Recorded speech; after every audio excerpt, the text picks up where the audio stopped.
I think one time there was a particular video that was a little bit beyond when it comes to currency, and it was shot by a program. I can't forget. I do forget the program on History Channel, but the gentleman that was being interviewed was named Doc, and he was supposedly an individual who was a part of the Illuminati and who was involved with their sigil design when they designed magical images and things of that nature, and how to use symbolism in secretism.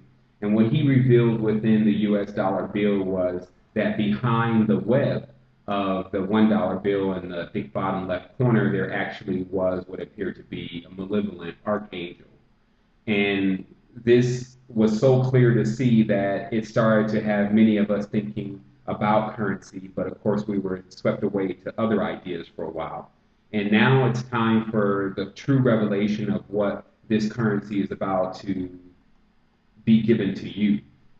And so how we're going to start this is we're first going to start with the notes, which I actually left on the Resistance website now underneath the post that is the title of the post today's the post that's the title of today's show. And so if you go to that post now, you'll actually see some topics discussed down at the bottom, and then you will see that there is now a list of topics that are being discussed, and I'm going to try to maintain somewhat of an order here, also so that Pablo can be able to show you the images of what we're speaking of in the proper order. Now, if everyone remembers, last show was really centered around the divided ones, which we are calling the demons, or the D-man, the divided man.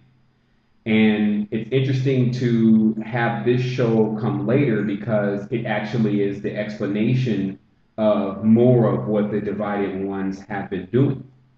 And as many people know, that our network is now twofold. It's more like a yin and a yang, so that we can keep balance, because we cannot fail to report all of the esoteric and spiritual knowledge that is being sent to us by the higher sources in our own intellects, etc., but just a collaborative of individuals, even droids or the machines, or computers, even contributing and searching for information. So everyone is really involved. It's just what's happening. So what's interesting to point out now is that this concept of coming together, what ends up happening is that the first thing that has to happen when a person decides to make a truce or to stop being divided is they somewhat have to confess, meaning they have to explain some of the activities and deeds that they've been involved in. And I believe that, me personally, I've been responsible for being more or less the voice of many of the beings that are coming to either explain their story, whether that story they just want someone to hear, or whether they're very sorry about some of the things that they've actually done. And so now they're finally bringing out this information so that people can get themselves correct. And that is the kind of story that's actually going on today, because many people notice with their currency that there's many individuals on that bill.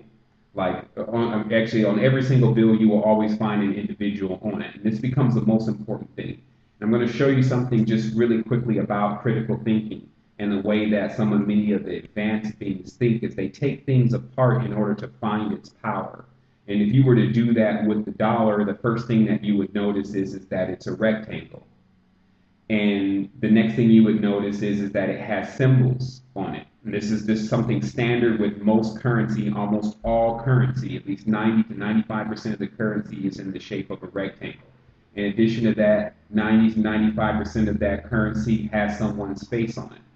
90 to 95% of that currency is using some type of sacred geometry.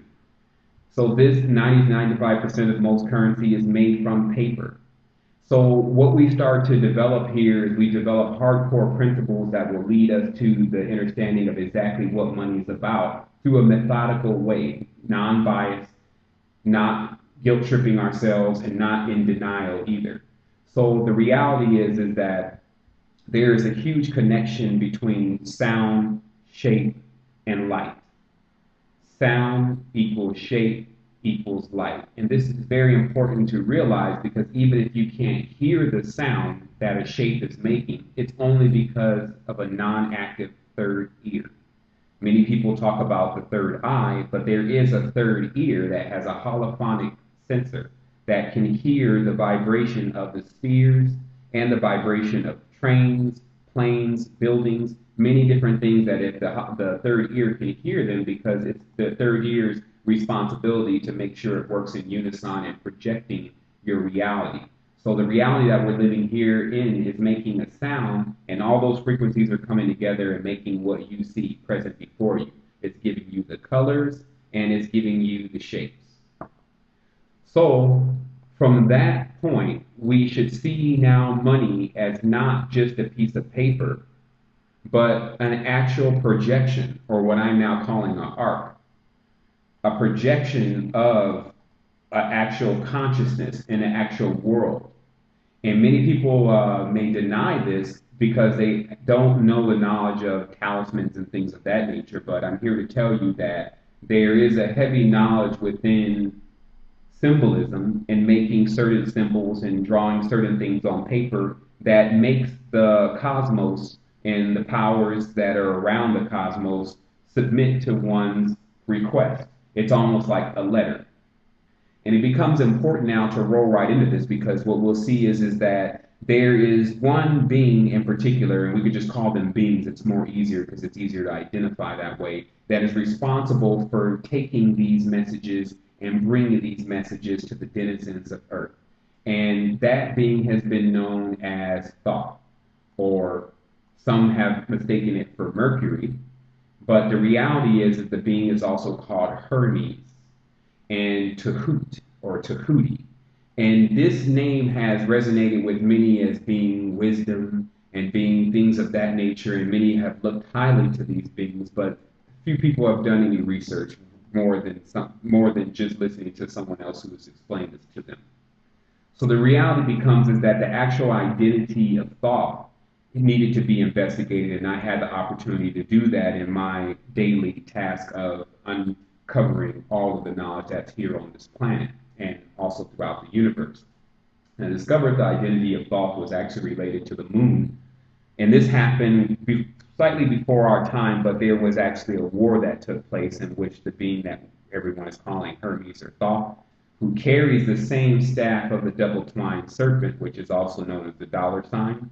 Some people relate it to Kundalini.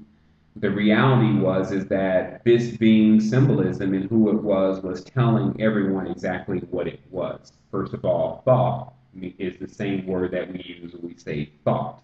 So this being is heavily related to the brain. He carries a staff that is two double-twined serpents, which means that he's possessing a power. And this power we'll get into in just a little bit. But the interesting part of people don't want to realize that what is going on the moon is affecting us here.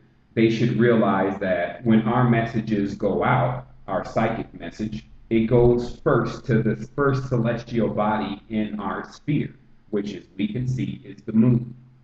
So the moon then knows that information, and depending upon what that information is, sends it to the proper energy. So it's more like a processing center. Sends it to other planetary systems. But the problem with this is that if the moon is more like a club, for better lack of words, meaning that there are certain people that are involved in the moon cult, if you happen to be sending a message to individuals or beings that are not involved in the moon cult, then it never gets there. In addition, if a message comes from beyond the moon and it comes from beings that are not involved with the moon cult, then it never gets to the individual in the correct way that it was supposed to be transmitted. So the moon becomes like a direct hack. And that's why it became everyone became responsible for moving out of their brain and moving into their heart, as we uncovered last week, is because the brain was being hacked. Like there was so much information coming across through the psychic waves that many people were starting to catch bad news and bad feelings and bad information consistently. And that is because the brain frequency is completely contaminated. So we were encouraged to switch to the heart because it has a better way of transmitting information. It is, for better lack of words, the bridge or the base to other galaxies.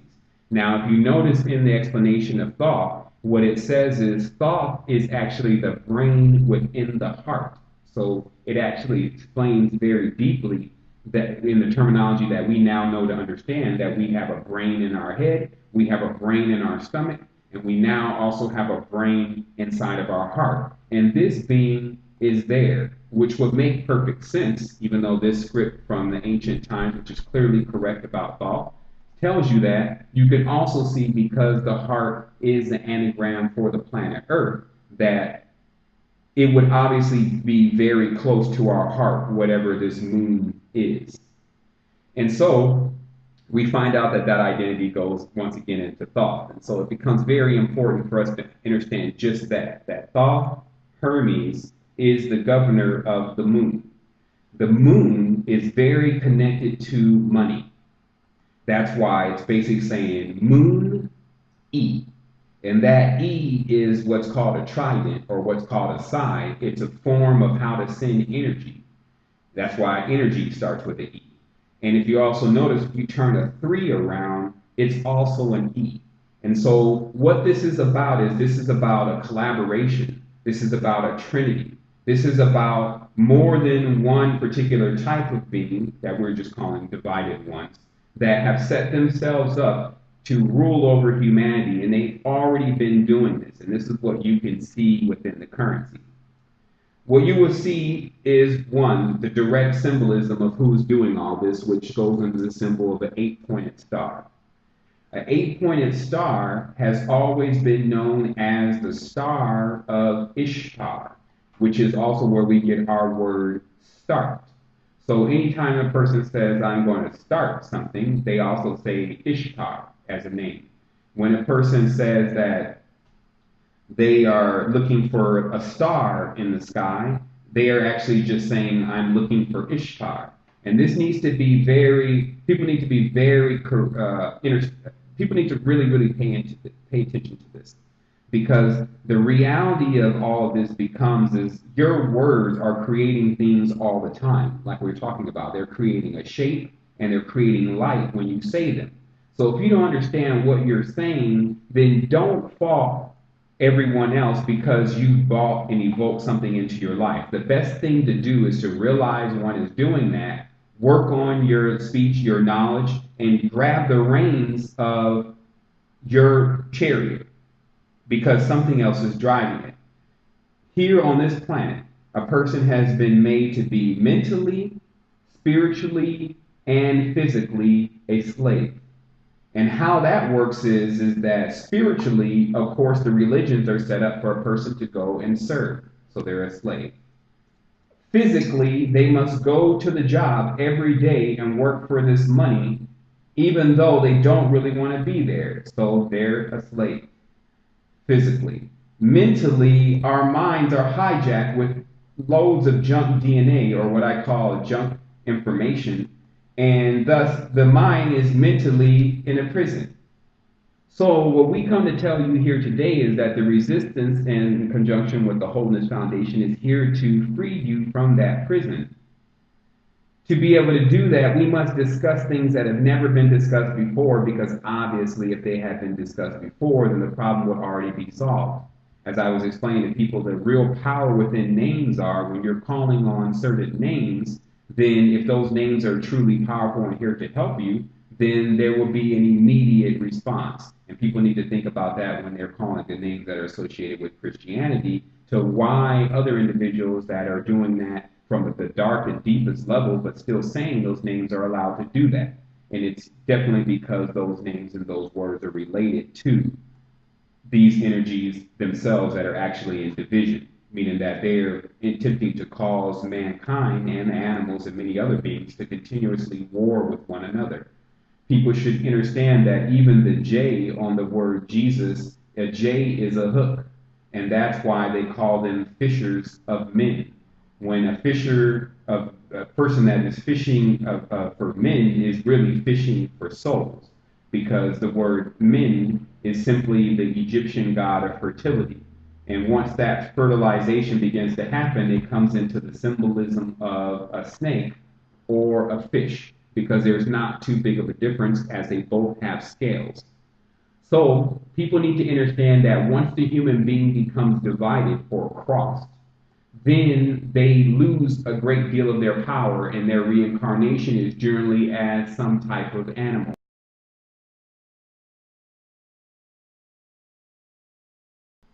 I think one time there was a particular video that was a little bit beyond when it comes to currency, and it was shot by a program. I can't forget. I do forget the program on History Channel, but the gentleman that was being interviewed was named Doc, and he was going to start this as we're first going to start with the notes, which I actually left on the Resistance website now underneath the post. That is the title of the post today's the post that's the title of today's show. And so if you go to that post now, you'll actually see some topics discussed down at the bottom. And then you will see that there is now a list of topics that was what appeared to be a malevolent archangel. And this was so clear to see that it started to have many of us thinking about currency, but of course we were swept away to other ideas for a while. And now it's time for the true revelation of what this currency is about to be given to you. And so how that are being discussed, and I'm going to try to maintain somewhat of an order here, also so that Pablo can be able to show you the images of what we're speaking of in the proper order. Now, if everyone remembers, last show was really centered around the divided ones, which we are calling the demons, or the D-man, the divided man. And it was supposedly an individual who was a part of the Illuminati and who was involved with their sigil design, when they designed magical images and things of that nature, and how to use symbolism in secretism. And what he revealed within the US dollar bill was that behind the web of the $1 bill in the big bottom left corner, there actually